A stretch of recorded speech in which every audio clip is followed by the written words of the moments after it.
over on my Broadcasters podcast, I talked about how the New York Times newspaper, is no longer going to be using the term opinion editorials or op-eds.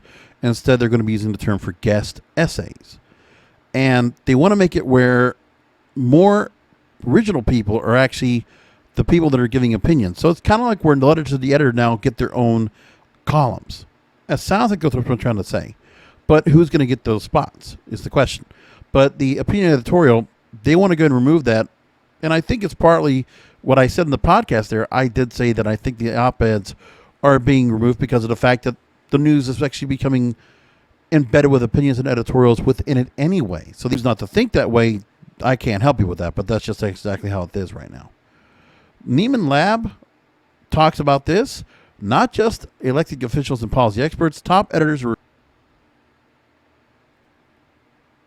So now they talked to Karen Atia, global opinions editor for the Washington Post, Sewell Chan, editorial page editor of the Los Angeles Times, Katie Kingsbury, opinion editor for the New York Times, who actually made the announcement after 50 years the New York Times is retiring the term op-ed, and Matthew Iglesias, who was originally with Vox.com. He launched his Substack channel called Slow Boring.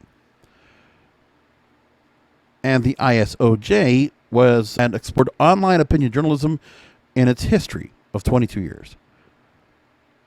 So Chan says in opening remarks, the power of storytelling is driving everything that we're seeing in media, regardless of the medium. The podcast boom, newsletters, video, the voice, and the opinionated voice are more powerful than ever before. And some takeaways they took from this conference were, number one, why don't we let people speak for themselves? And the editors put out a particular subset of op-ed contributors something different.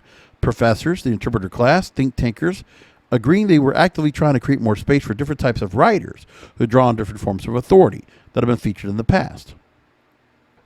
Chan with the LA Times, she says that there's still room for professors and scholars. They're a big part of what we publish still, but we're increasingly searching for the real voices of people's authentic, lived experiences, which is oftentimes as important a form of authority as traditional research scholarship. At Washington Post, Atia was stacking her section with bylines from people living in the countries they were commenting on. And then they mentioned going local, glowing global, a divide between regional news organizations focused on serving the country's most populous state and county, and the national publications eyeing international audience.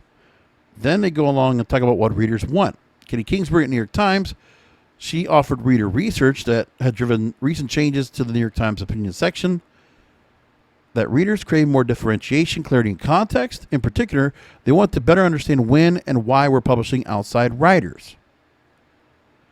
And then opinion content, whether guest essays or editorials written in-house, have long drawn on original reporting and sources cultivated by the opinion writers. But readers, Kingsbury said, are starting to see more of that themselves.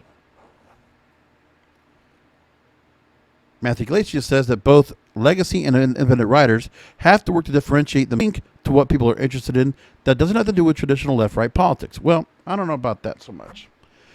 It's tough because what's happened now is much like many mediums where the digital disruption of social media, in this case, has made publications not take heed of what was actually happening around them, and they got left behind. So now they're left to trying to figure out. So the op-eds that we were doing before, that we're actually not giving full out information like we used to, because social media does a good job for it, because we can go on Twitter and find out about a story, find out the headline, and then we'll find out from other people exactly what's going on.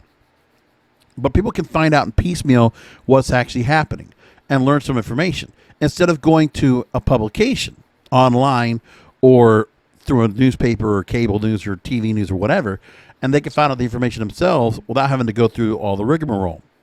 Or they can go to somebody that's, putting out a fundraised account as a journalist, and they'll find people that will investigate on it. This is where I said on my Broadcasters podcast that investigative journalists are more important than ever, because those are the people that matter. It's not so much the people that will get the reporting coming in. It's for those that are investigating and learning the facts, not getting it from some press release or getting it from something else. I mean, even when I do interviews for myself, I might be taking context from other interviews, but I'm not taking the whole story and running with it. I'm always trying to find more information. There's lots of opinions out there. Do we need to have somebody that necessarily needs to go to the newspaper to listen to that? I can go on the TikTok now. TikTok just recently, they added a section where some content creators now can actually go ahead and record up to 3 minutes of content.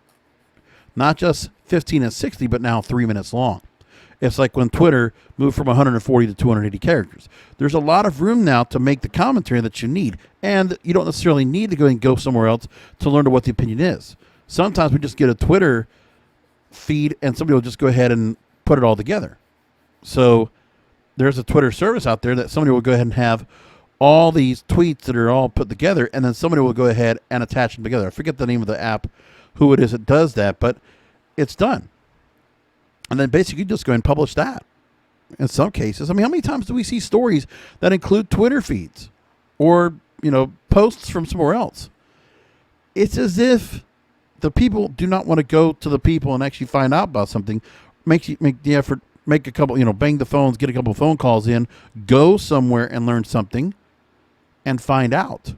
Or they just want to take their sources they've always relied on that could be credible, that could not be credible, or you're just going to be fed information you're going to be fed, then that's a different story. But these are the kind of things that need to be considered.